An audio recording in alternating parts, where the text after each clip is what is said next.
e não se consumiu, e a voz que saiu dela um dia me atraiu, e o meu coração queimou até que descobriu que um dia com tua glória, um dia com tua glória vale mais que mil,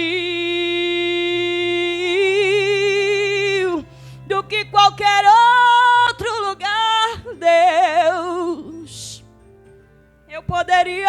Eu poderia estar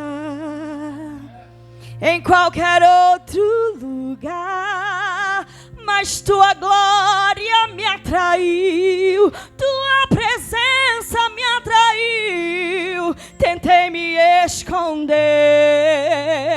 por medo de não viver, mas tua glória me atraiu, tua presença me atraiu. É que a sarça pegou fogo e não se consumiu, e a voz que saiu dela um dia me atraiu, e o meu coração queimou até que descobriu que um dia com tua glória vale mais que mil. É que a sarça pegou fogo e não se consumiu, e a voz que saiu dela um dia me atraiu, e o meu coração queimou até que descobriu que um dia com tua glória, um dia com tua glória vale mais que mil, do que qualquer outro lugar, Jesus. Atraído pela tua presença, não me vejo sem a tua presença. Atraído pela tua presença, não me vejo sem a tua presença. Diga isso nessa noite, vai! Atraído pela tua presença, não me vejo sem a tua presença. Atraído pela tua presença, não me vejo sem a tua presença. Oh Deus, vale mais de estar na tua presença, Deus, do que qualquer outro lugar, do que qualquer outro lugar, do que qualquer outra aliança, do que qualquer outro evento, do que qualquer responsabilidade. Tua presença me constrange, a tua presença me constrange. Nós fomos atraídos por ela e é por isso que estamos aqui. Atraídos pela tua presença, não me vejo sem a tua presença. Atraídos pela tua presença, não me vejo sem a tua presença. É que a sarça pegou fogo e não se consumiu, e a voz que saiu dela um dia me atraiu, e o meu coração queimou até que descobriu que um dia com tua glória, um dia com tua glória vale mais que mil, do que qualquer outro lugar, Jesus. Nós somos atraídos por essa glória, e é por isso que nós estamos aqui nessa noite. Seja o teu coração atraído pela presença do Senhor, aleluia. Se renda por inteiro a esta presença nessa noite. Não deixe que o inimigo te segue, não deixe que o inimigo te surde, não deixe que o inimigo não te deixe sentir a presença de Deus que está neste lugar. Seja atraído pela presença dEle, seja atraído nessa noite. Faça com que o teu coração se lembre lembre de tudo aquilo que você já viveu. E Ele se lembre também de que foi Ele que foi lá no mundo te buscar, a mandarância. Foi Ele quem te deu um banho de sangue. Foi Ele quem te lavou. Foi o Senhor Jesus que te trouxe para perto, te trouxe para perto. Foi o Senhor, foi essa presença. Foi essa presença. Não te deixe viver sem essa presença. Busque, busque, busque essa presença. Oh! Aplauda o nome do Senhor Jesus. Oh, aleluia. Glória a Deus. Glória a Deus. Aleluia. Apocalipse. Glória a Deus. Apocalipse. Glória a Deus. Louvado e engrandecido é o nome do Senhor dos Exércitos. Apocalipse capítulo de número 2.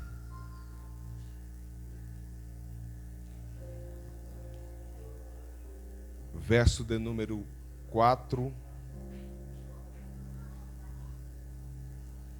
que diz assim: tenho contra ti que abandonaste o teu primeiro amor.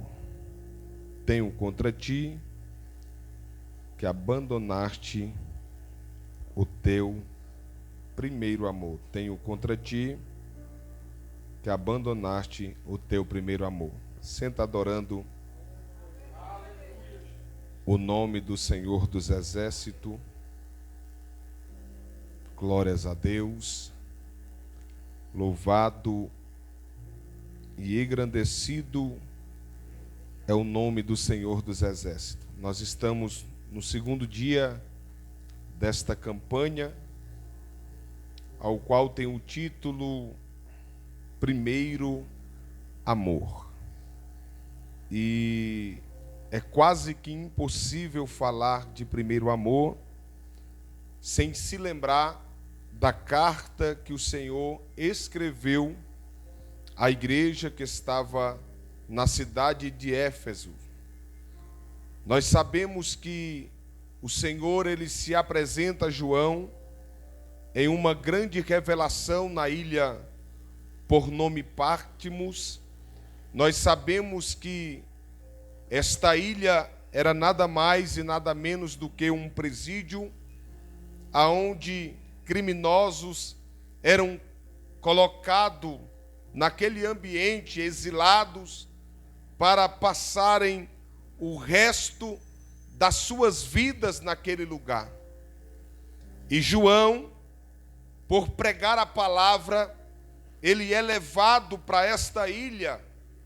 E o que eu acho interessante é que parece que é o ponto final da história deste apóstolo.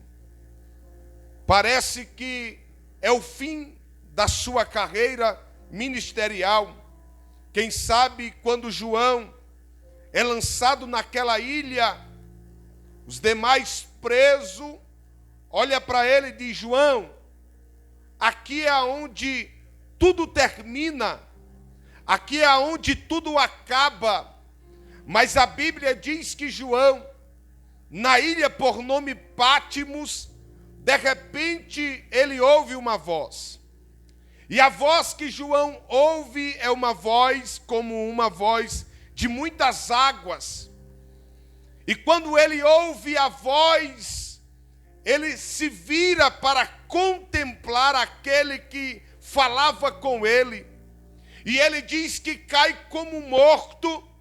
E o Senhor toca em João e diz: João, não temas, porque eu sou o Alfa, eu sou o Ômega, eu sou o princípio e eu sou o fim de todas as coisas. O que Cristo estava falando para João naquele momento é: todas as coisas estão no meu controle. Todas as coisas estão no meu controle. João parece que é o final, mas é apenas um começo de uma grande história na minha presença. A palavra de ordem de Cristo para João é: o que tu vê, o que tu ouvi, escreve sobre o livro. E a Bíblia diz que o Senhor agora começa a revelar coisas grandes e coisas extraordinárias a esse apóstolo. E o que me chama a atenção é que o Senhor ele vai direcionar 7 cartas às 7 igrejas da Ásia. E uma dessas cartas é direcionada à igreja de Éfeso. O que eu acho interessante é que esta cidade de Éfeso era uma cidade bem localizada. Era uma cidade portuária. Era uma cidade rica. Era uma cidade próspera. Dentro desta cidade havia um templo que alguns estudiosos dizem que 2 estádios não caberia para colocar esse templo dentro. Que templo era esse? O templo da deusa Diana. Era um templo pagão. Era um templo onde criminosos achavam lugar para ficar. Era um templo onde a prostituição era normal. Era um templo onde acontecia orgia e diversas práticas de pecado. O que eu acho interessante é que a cidade de Éfeso era uma cidade livre. Não era uma cidade que estava sob o jugo de Roma, porque era uma cidade fiel a Roma. Era uma cidade livre. Ela não tinha jugo sobre ela. Era uma cidade onde as abominações ao Senhor acontecia a céu aberto. Mas o que eu acho interessante, Rafael, que é nesta cidade que Deus decide implantar a sua igreja. É nesta cidade que Deus decide implantar uma igreja poderosa. Pastor Daniel, não entendi. Quando eu olho para esse texto sagrado, eu entendo que Deus sempre levantará a sua igreja em lugares aonde o pecado está dominando, aonde a iniquidade está prevalecendo. Deus vai levantar uma igreja poderosa. Deus vai levantar uma igreja poderosa. Deus vai levantar uma igreja poderosa. Sabe o que eu entendo aqui? O Senhor nos colocou no meio, como diz a palavra, no meio de lobos. Aleluia, para ganhar almas para Ele. Nós sabemos, irmãos, que no meio de uma faculdade acontece muitas práticas de pecado, mas Deus te colocou lá naquela faculdade para que você seja luz. Então, uma cidade pecaminosa, uma cidade rica, uma cidade que não estava sob o domínio de Roma. A Bíblia diz que o Senhor implanta a sua igreja. Então, na cidade de Éfeso, existia uma igreja fiel ao Senhor. E quando eu observo aqui, o Senhor começa elogiando esta igreja. Porque a carta é direcionada ao anjo da igreja. E a palavra anjo significa mensageiro. O anjo aqui era o pastor daquela igreja. O anjo aqui era aquele que direcionava aquela igreja. O anjo aqui, nos dias de hoje, é conhecido como pastor ou ancião. Então a carta era direcionada ao anjo da igreja de Éfeso. Ele olha para João e diz: João, escreve para a igreja de Éfeso as minhas palavras e diga para ela que eu sou aquele que tem as 7 estrelas nas minhas mãos. A primeira verdade que eu aprendo é: a igreja pode ser grande, está na mão de Deus. A igreja pode ser pequena, permanece na mão daquele que tem todo o poder e toda a autoridade. Então a primeira palavra que o Senhor libera para aquela igreja é: está tudo sobre as minhas mãos. Segundo, eu conheço as tuas obras. O que o Senhor está dizendo aqui é que eu tenho relacionamento com esta igreja. Eu conheço a minha igreja. Eu conheço as obras da minha igreja. Sabe o que eu aprendo com isso aqui? Dá para esconder do papai, dá para esconder da mamãe, dá para esconder da liderança, dá para esconder do pastor, mas não dá para esconder de Deus.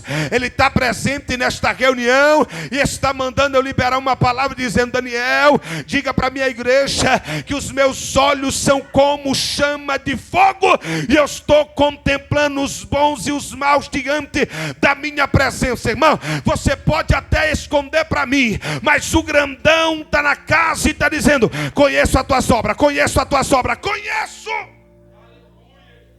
O que ele está dizendo é aquilo que o pastor também não reconhece, ou que ele não vê, ou que ele não consegue enxergar, Deus consegue ver.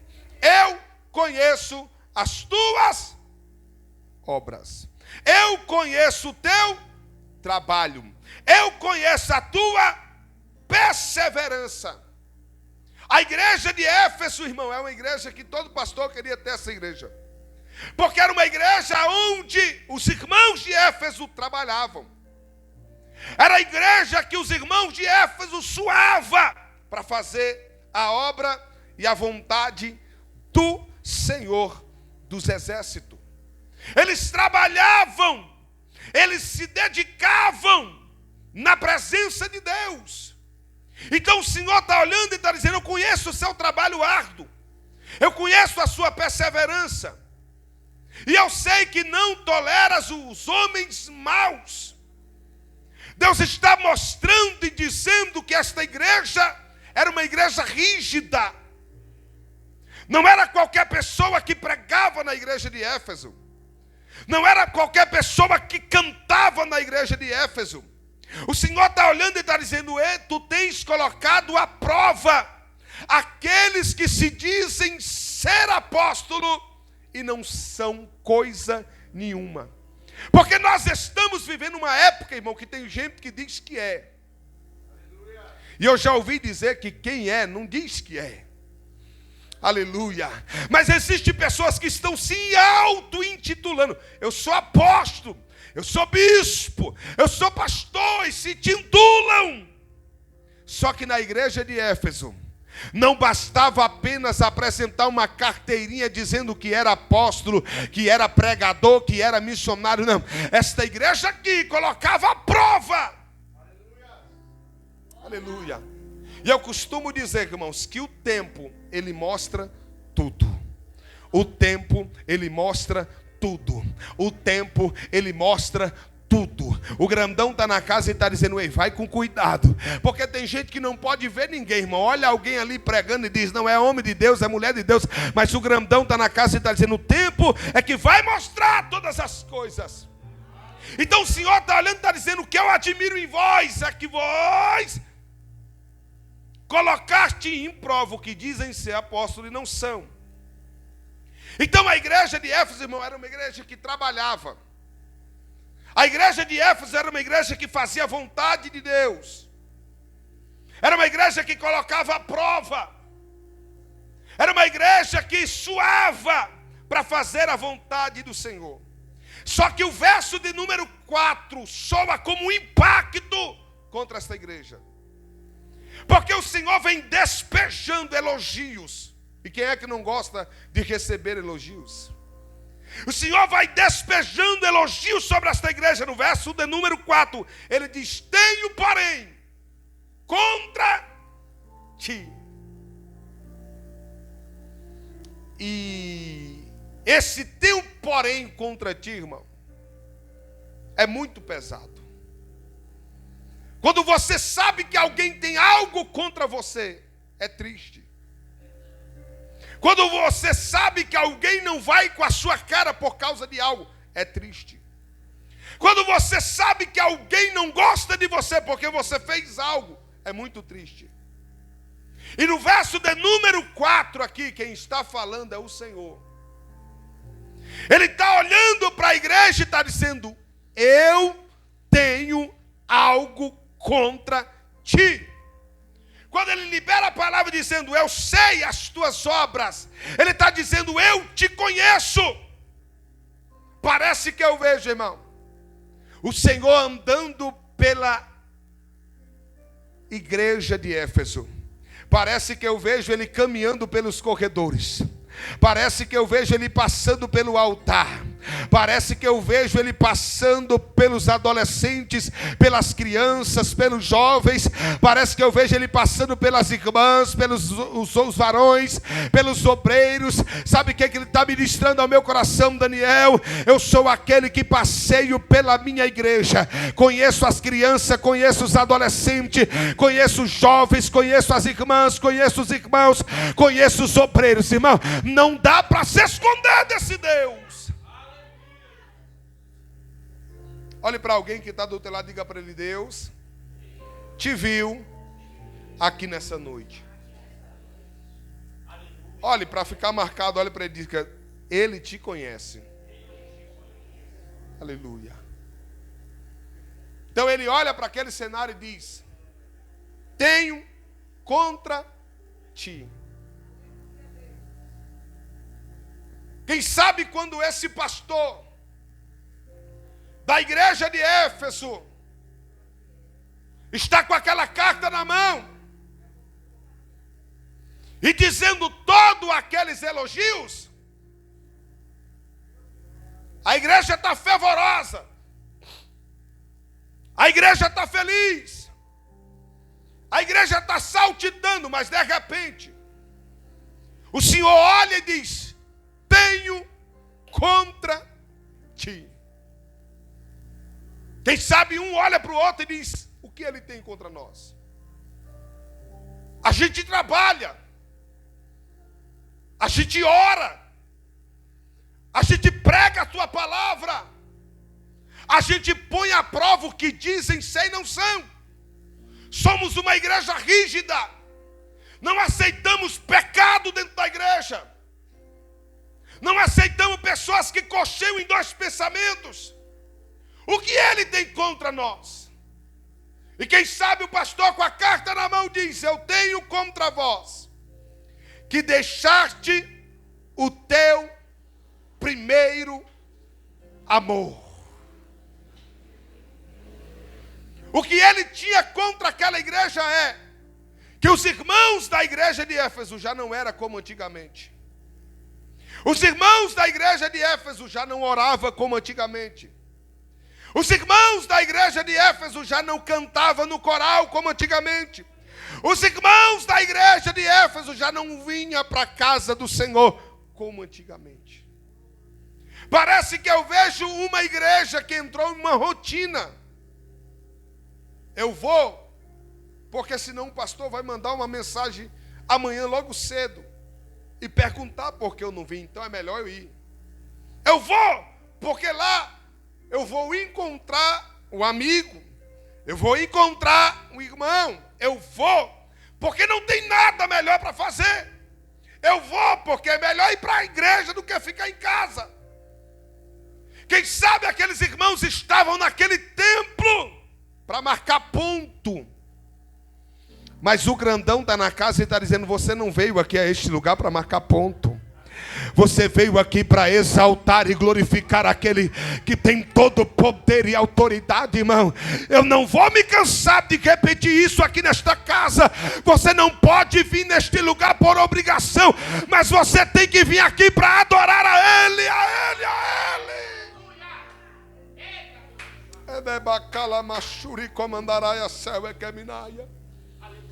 Eu disse aqui no último culto: se você vem para este lugar por obrigação, irmão, aceita Jesus de novo. Reconheça reconcilia-te com Ele novamente, porque alguma coisa está errado. Você tem que ter desejo da salvação.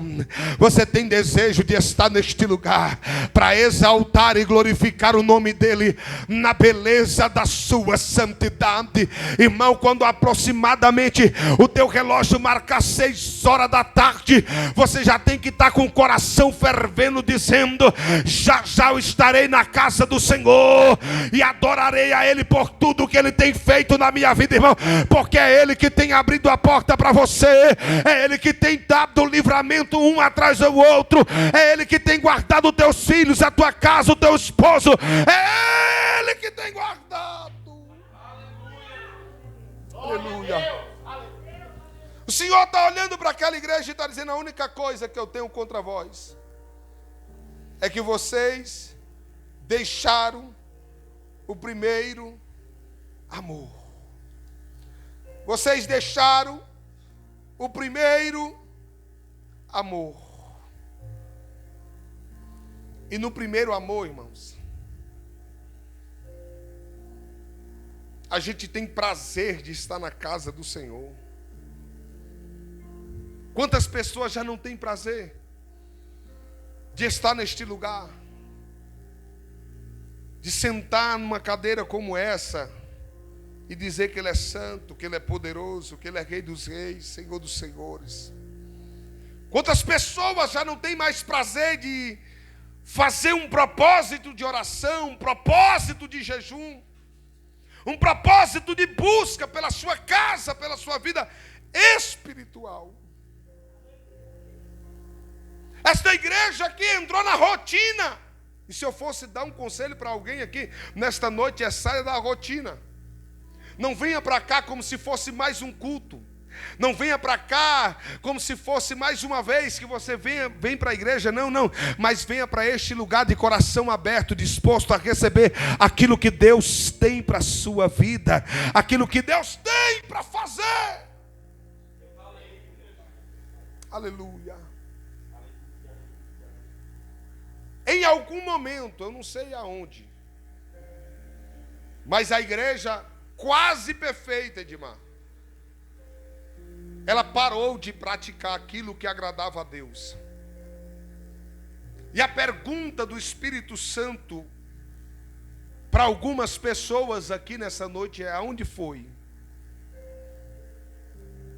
que você perdeu a essência do primeiro amor? Eu me lembro que quando eu aceitei a Jesus, era luta de tudo que é lado. Porque a gente prega errado, a gente prega: vem para Jesus, que vai ser só vitória, poder e glória. Mas esse negócio de vir para Jesus é tão sério, que Ele disse: aquele que quiser vir após mim. Ele está fazendo uma pergunta: aquele que quiser vir após mim. Primeiro, a escolha é sua, vem quem quiser. Então, quem quiser vir após mim, a primeira atitude que ele tem que tomar é negar a si mesmo. A primeira atitude de quem quer seguir a Jesus é negar suas vontades. A minha vontade era beber, mas eu vou para a igreja. A minha vontade era fumar, mas eu vou para a igreja. A minha vontade era usar droga, mas eu vou para a igreja. A minha vontade era passar a noite toda na balada, mas eu vou servir a Deus em espírito e em verdade. A minha carne está gritando, mas eu quero Deus. Então, quem quiser vir após mim, negue a si mesmo. Tome a sua cruz e siga-me. E esse negócio de carregar a cruz parece até bonitinho quando a gente fala, mas quem carregava a cruz era alguém que estava condenado. Quem carregava a cruz era alguém que estava carregando a cruz para sua própria morte, para sua própria condenação. Ele está olhando e está dizendo: aquele que quiser vir após mim, negue a si mesmo, tome a sua cruz e siga-me. Parece que eu vejo alguém olhando, Rafael, e vendo a minha pessoa, a sua pessoa, carregando a cruz. Alguém vai olhar e vai dizer: lá vai o condenado, lá vai alguém que vai ser morto, crucificado. Mas sabe o que eu acho interessante? Era isso que nós merecíamos, era morte de cruz, era ser condenado, mas ele subiu no madeiro por mim e por você, e nos deu a vida, e vida com abundância. Aleluia. O questionamento dele é: deixaste o teu primeiro amor? E a pergunta é: aonde foi?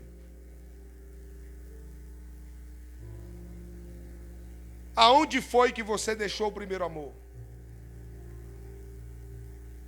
Pastor, quando nós percebemos que esse primeiro amor está se esfriando? Quando a gente perde o desejo de vir para a casa do Senhor. Quando a gente perde o desejo de ser frequente à casa do Senhor. Quando a gente perde o desejo das coisas de Deus. Quando as coisas do mundo, quando as coisas desta terra nos chamam mais atenção do que as coisas de Deus. Irmão, eu amo ir num casamento, mas eu prefiro vir para um culto como esse, como hoje, poucas pessoas, do que estar num casamento lindo. Eu prefiro estar no culto como esse do que estar lá no shopping agora, jogando boliche. Eu prefiro estar no culto como esse do que estar na melhor churrascaria agora, comendo picanha. Eu prefiro estar aqui, adorando, exaltando, glorificando o nome do Senhor dos Exércitos. Porque é nesse lugar, irmãos, aleluia, onde eu entendo, aonde eu creio, aonde eu acredito que eu estou reservando dia após dia a minha morada no céu. É neste lugar que todo dia eu estou comendo um pouquinho daquela porção que Elias comeu, aonde ele caminhou 40 dias e 40 noites na presença de Deus. É dentro dessas quatro paredes que Deus está dizendo: eu te ajudo, eu te sustento, eu sou contigo, eu te consolo, eu te renovo.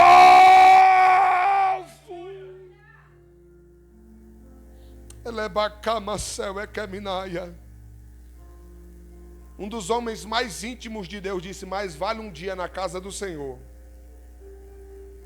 do que 1000 em qualquer outro lugar. Se você prefere estar em qualquer lugar, menos desse lugar, isso é sinal que você deixou o primeiro amor. Se você não tem desejo de estar neste lugar, é sinal que você deixou o primeiro amor. Se você não tem desejo de orar, é sinal que você deixou o primeiro amor. Se você não tem desejo de adorar o nome do Senhor, é sinal que você deixou o primeiro amor. Pastor Daniel, eu deixei o primeiro amor, o que é que eu faço? A primeira coisa que o Senhor olha para esta igreja e diz: lembra-te da onde você caiu. A primeira verdade é: eu não preciso ir aí e apontar você onde você caiu. Por quê, pastor? Porque você sabe onde é que foi. Ele está olhando para a igreja e está dizendo: lembra. Quem vai lembrar é você. Quem vai lembrar é você. Quem vai lembrar é você. Quem vai lembrar é você. E eu quero pedir ao Espírito Santo nessa noite que ele possa lembrar alguém aonde foi que ele começou a parar, aonde foi que ele começou a desistir, aonde foi que ele começou a querer chutar o pau da barraca, aonde foi que ele perdeu o desejo de estar neste lugar. O grandão está na casa e está dizendo: Daniel, vou abrir o coração de alguém aqui nesta noite, eu vou abrir a mente de alguém aqui nesta noite, e eu vou começar a fazer que ele se lembre, que ele se lembre, que ele se lembre, que ele se lembre.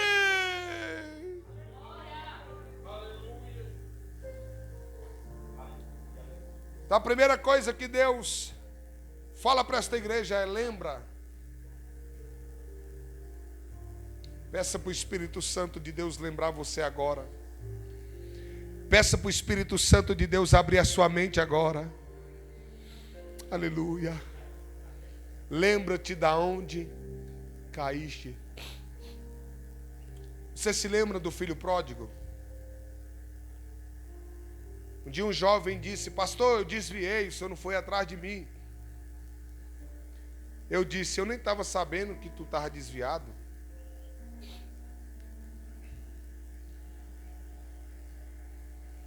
Aí ele disse: pois é, pastor, eu me desviei. E o senhor não foi atrás de mim. E eu perguntei para ele: quem foi atrás do filho pródigo? Perceba que o pastor foi atrás da ovelha perdida. A mulher varreu a casa em busca da dracma perdida. Mas ninguém foi atrás do filho pródigo.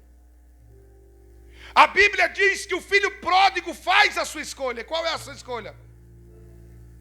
Eu vou pegar tudo que é meu por direito.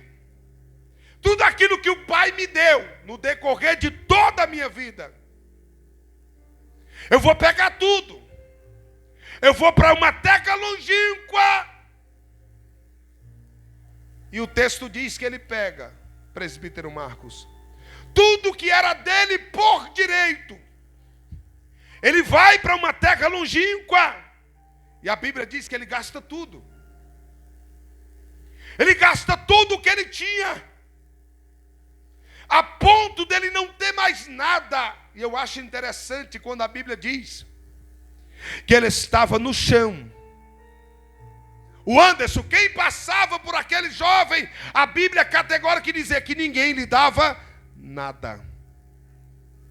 Deixa eu conjecturar. Quando ele sai da casa do pai, ele sai com ouro, ele sai com prata, ele sai com dinheiro, ele sai com vestimenta, ele sai com anel, ele sai com sandália nos pés. Aí ele vai para uma terra longínqua. Enquanto tem dinheiro, tem amigo. Enquanto tem dinheiro, tem companheiro. Enquanto tem dinheiro, tem alguém para estar do lado. Enquanto tem força, tem alguém para estar do lado. Enquanto tem beleza, tem alguém para estar do lado. Mas a Bíblia diz que ele vai para uma terra longínqua. Ele perde tudo que ele tinha. Ele está agora na beira da calçada.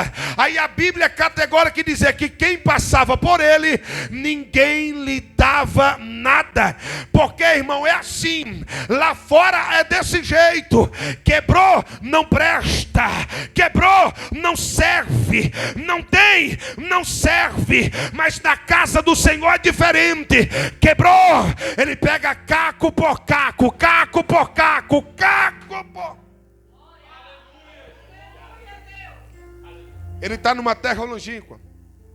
E a Bíblia diz que ninguém lhe dava nada. Alguém passa, oferece um emprego. O que, pastor? Cuidar de porcos. E cuidar de porco para judeu é inaceitável.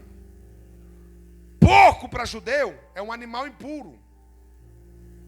Ele está cuidando de porco. Se não bastasse estar cuidando de porco, a Bíblia diz que ele desejava comer as migalhas que os porcos comiam. E é isso que o diabo faz. Eu me recordo que eu fumava tanto, irmão, que quando acabava o cigarro, eu catava quimba para fumar. É por isso, porque tem pessoas que acham que é normal.